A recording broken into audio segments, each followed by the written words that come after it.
Hello दोस्तों, नमस्कार। हमारे चैनल में आप सभी का स्वागत है। मैं गाने जा रही हूँ गारी गीत।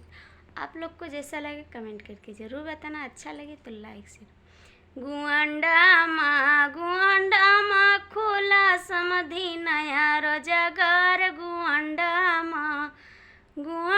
मा खोला समधी नया रोजगार।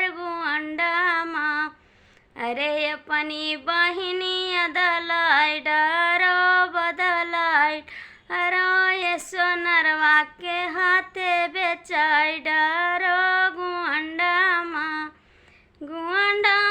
खुला दुल्हे नया रोजगार। गुआंडा माँ खुला दुल्हे नया रोजगार।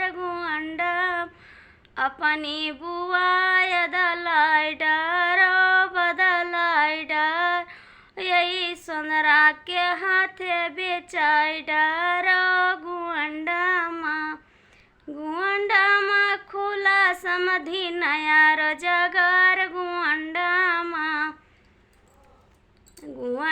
माँ खुला समधी नया रोजगार।